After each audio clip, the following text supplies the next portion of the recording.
Hey y'all, Flipper Fred here, and today we are going to take a look at the Temu knockoff of the Benchmade Redoubt pocket knife. We're going to look at the good, the bad, the ugly. Would I recommend this knife? How does it compare to the original? And all kinds of fun stuff like that. Before we get started, it would mean the world to me if you could go down below and hit that subscribe button and notification bell. That really helps little guys like me find their way on the YouTubes. I sure do appreciate it. As always, I'll have some links down in the descriptions where you can find both the real version of the Benchmade Redoubt as well as the Temu version. If you shop for Temu for any length of time, especially for knockoff knives, you will know that the vendors who sell them pop up and down every day. I swear these guys have like 10 different merchant accounts, or else they just shut one down in 1 week and pop right back up under another name the next week, because it's all the same pictures, the same descriptions, the same prices, the same bunch of knives that they're selling. And so I think they just move around, pop up and down, change their name, and look like a new vendor and start all over again. Maybe they're getting in trouble, and so Temu says something, they shut it down and open up under a brand new name, and away they go. It seems very hard to get rid of these. At any rate, you'll hopefully find some links that'll direct you in the right place down there. If this is your first time here, you should know that I am not in any way advocating the theft of other people's intellectual property. I think that is a terrible thing. These companies have spent a lot of time and money and research, and goodwill invested into building a brand, into really creating excellent knives that are wonderful to use. And here come Chinese companies that are just going to flat out knock them off. I mean, down to the fact that they are copying these people's boxing and packaging. You will find a lot of issues, usually with typos and whatnot in here. I had another one that's a hunting knife, and it spelled out hinting, H-I-N-T, instead of hunting. This is the box that it comes in. Apart from the cheap plastic packaging, they do a pretty good job with the boxes. So if you studied, how to spot a fake, you will be able to see several things in here that are clearly fakes, but it does have a nice microfiber cloth bag, just like the real ones do. It does come with this little axis lock tag. I mean, they have just really gone to great lengths to copy all the things that Benchmade do. Even has a little Benchmade booklet in here. For the most part, most of these are, these are well-written English, so sometimes you can get these and they're like really poorly written. Obviously bad translations from another language into English. However, this one's pretty well done. And most of these that I found. Now, one of the big telltale signs is that it doesn't have a wraparound piece of foam. So in all of these Benchmade knives, it will have kind of an oval-shaped cutout piece of foam that this knife will sit down in the middle of, and they use large, pebbly-looking foam. It's not this fine, mushy foam like this. It's kind of a harder, like large pebble foams all stuck together. So certainly, if you know how to spot a fake, you will open this box up and realize that it is a fake fairly quickly, although you got to give them credit.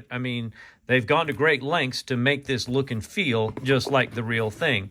If you didn't know better, you would probably pick this up and say, I wonder if this is the real thing. Another telltale sign is the way they do the Benchmade logo. A lot of times they don't have the little rights reserved R logo icon down there at the bottom of the butterfly. This one does. This one doesn't have the right placement in the real knives.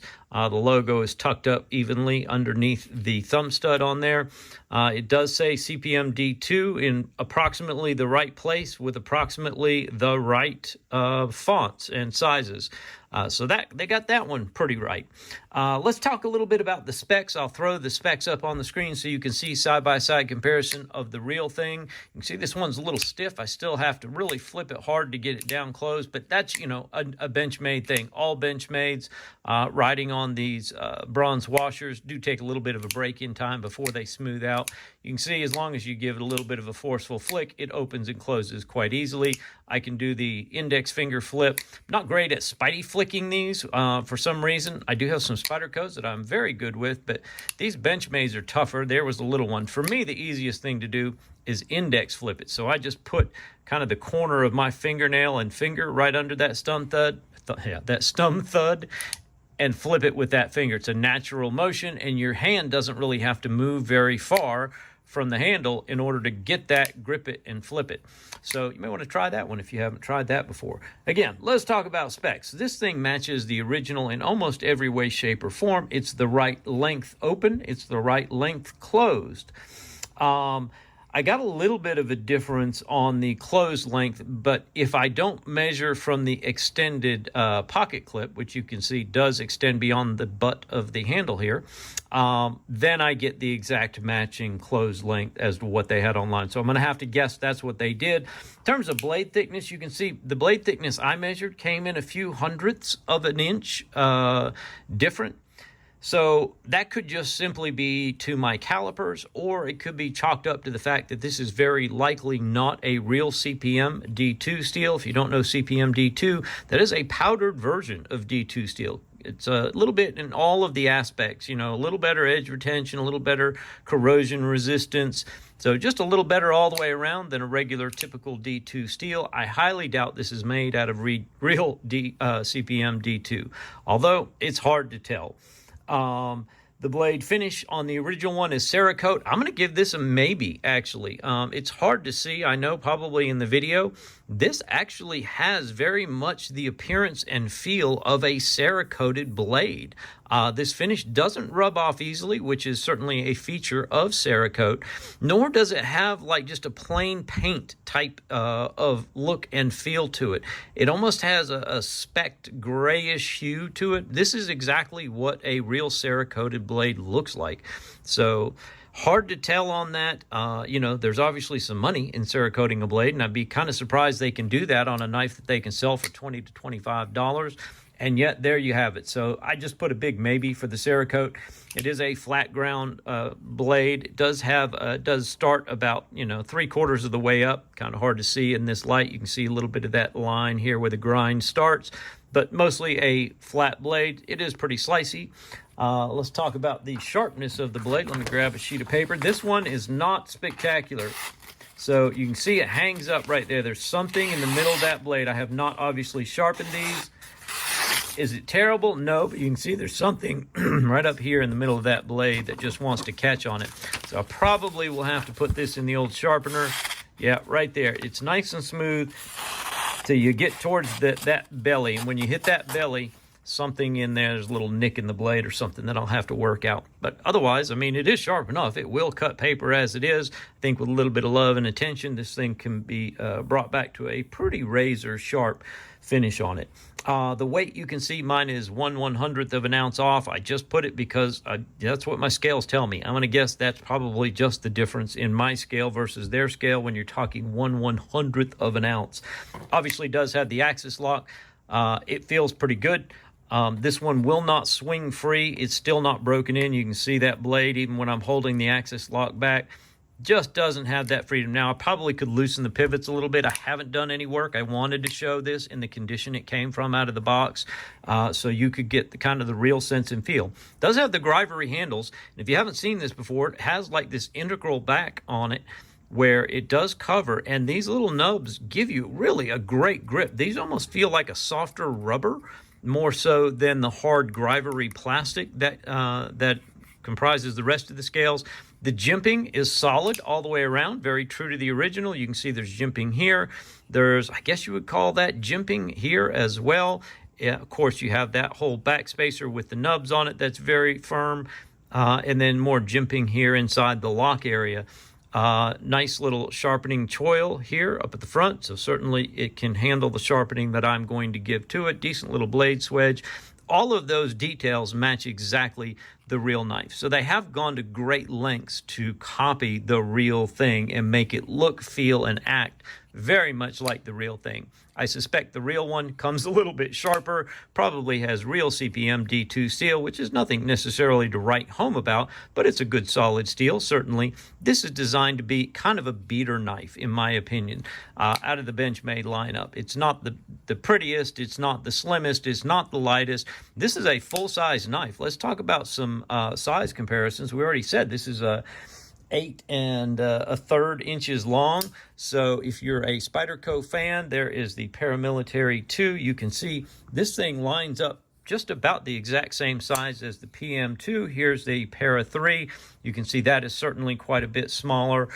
So again, full-size knife. Let's look at maybe some others along the Benchmade line.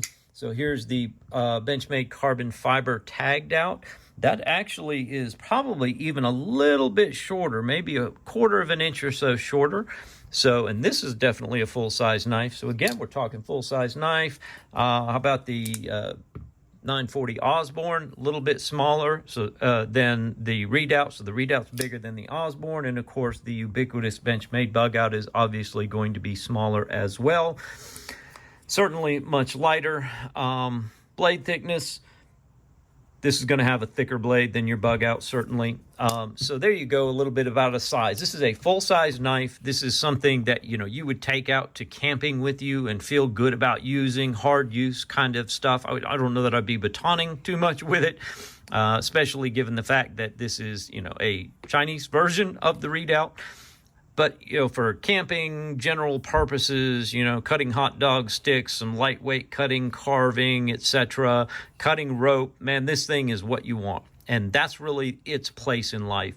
So that kind of brings us down to would I recommend this knife? For the $20 that you pay for it, it's kind of hard to go wrong on this one. The fit and finish is solid. It's Grivery. I mean, it matches the real one in almost every way possible, with the exception of that blade steel. That's just a big unknown. If you buy it knowing what you're getting, you're not buying a real Benchmade Redoubt. You're buying a Chinese knockoff copy of it, but it's a good, well-made Chinese knockoff copy. Nice deep clip. Obviously can be moved from side to side for the lefties. Does have a little Benchmade logo on it. Is the blade centered? Man, not really. It's a hair off. I don't know if you can see that. It's a hair off to the clip side over here.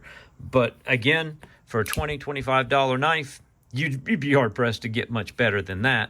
If you're looking for just an inexpensive, really grippy knife that you can use as a beater to take out, it's got a good solid blade. There's no play left or right, up or down. That's important.